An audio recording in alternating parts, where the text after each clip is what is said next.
तो सीनियर सहाफ़ी फ़खर दुरानी हमारे साथ मौजूद हैं, आसिफ बशीर चौधरी साहब भी हमारे साथ मौजूद हैं।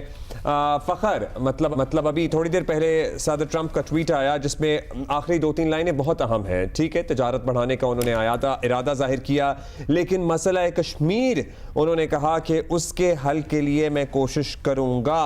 एंड 1000 years हाँ, मतलब वो कह रहे हैं ना कि पाकिस्तान इन्वर्ट कॉमास है, तो वो मतलब कि हजारों साल बाद भी मसला कश्मीर का कोई हल निकल सकता है कि नहीं। मतलब उनके कहने का मतलब है कि ये बहुत पुराना मसला है। अच्छा, बहुत पुराना है, इससे अखज़ करेंगे।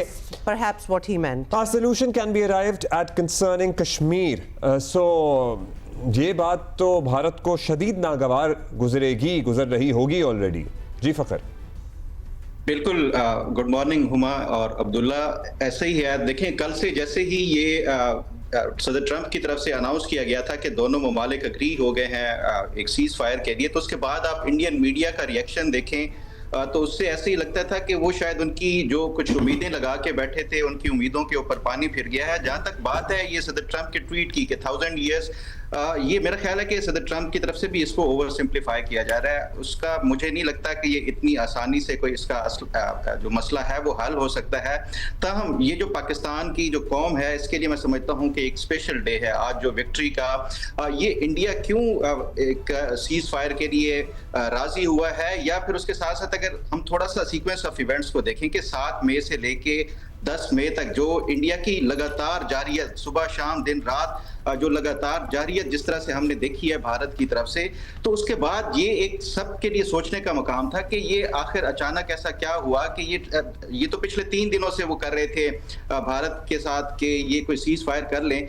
इसका देखें तो जो फाइनेंशियल इम्पैक्ट के ऊपर मैं बहुत जरा फोकस करना चाहूंगा कि देखें ये जो 7 को जिस दिन भारत ने हमला किया सुबह, तो उसके बाद जो भारत की स्टॉक मार्केट है, सिर्फ उसको ऑब्जर्व कर लें कि 7 से लेके 9 तक जो जितनी भारत की स्टॉक मार्केट ने जिस तरह से रिएक्ट किया है, उससे भारत को $45 बिलियन का इन 2 दिनों में, जो 2 इनके जो सेशन थे 2 दिनों के, उसमें $45 बिलियन का ये रिपोर्टेड आपको मैं फिगर्स बता रहा हूं कि जो उनका सेंसेक्स था वो कोई 2440 अरब रुपए इंडियन रुपीस, उसको नुकसान हुआ। फिर उसके साथ साथ अगर देखें निफ्टी का देखें तो वो 1220 अरब रुपए का इन 2 दिनों में भारत को इसका नुकसान हुआ। फिर उसके साथ साथ HDFC का देखें तो 300 अरब रुपए का भारत को सिर्फ इससे नुकसान हुआ, और रिलायंस इंडस्ट्रीज का 200 अरब रुपए का। तो ये कुल मिला के कोई $44 बिलियन का इंडिया को सिर्फ इस जंग की उस वजह से हुआ है कि जो 2 दिन अग्रेशन की है।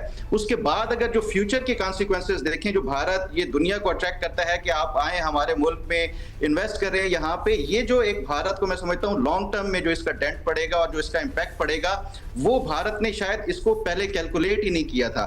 तो ये एक जो इसका इकोनॉमिक या फाइनेंशियल एक जो रीजन है वो भी है, और उसके साथ जो पाकिस्तान ने जिस तरह से ये भारत एक्सपेक्ट नहीं कर रहा था कि पाकिस्तान इतना सख्त जवाब दे सकता है। देखें उसका मीडिया देखें आप, तो वो पाकिस्तान को ऐसे समझता है कि वो शायद नेपाल जैसा कोई एक छोटा सा मुल्क है, भारतीय फौज जाएगी और वो पाकिस्तान को कंकर करके विद इन 1 डे हम वहां पे अपना झंडा गाड़ देंगे। इसी तरह जो उनकी जो मिलिट्री के हवाले से सिर्फ ये मीडिया नहीं, उनकी जो लीडरशिप थी या उनकी जो फौजी क़यादत थी, वो भी शायद पाकिस्तान को उन्होंने मिसकैलकुलेट किया है। जो पाकिस्तान की पावर के हवाले से जितने उनके डिफेंस एनालिस्ट हैं, उनकी अगर आप तज्ज़िया और तबसरे सुने तो वो भी यही समझते थे कि शायद पाकिस्तान को भारत आसानी से वो जाएगा और एक पाकिस्तान अपनी जो एक शिकस्त है वो उसको आसानी से तस्लीम कर लेगा। लेकिन उनको एक्सपेक्ट नहीं किया जा रहा था कि जो एयरफोर्स की तरफ से जिस तरह से प्रिसीजन के साथ एयरफोर्स ने उनको टारगेट किया, जिस तरह से वहां पे उनको चेस किया, और फिर जो कल रात को जिस तरह से ऑपरेशन जो बुनियानुल मरसूस में जिस तरह से एक प्लानिंग के साथ किया गया, और इंडिया के अंदर जाके ये मैं समझता हूं कि एक ऐसी कामयाबी है जो कि भारत कभी सोच ही नहीं सकता था कि वो 100% आपके साथ एग्री करते हैं।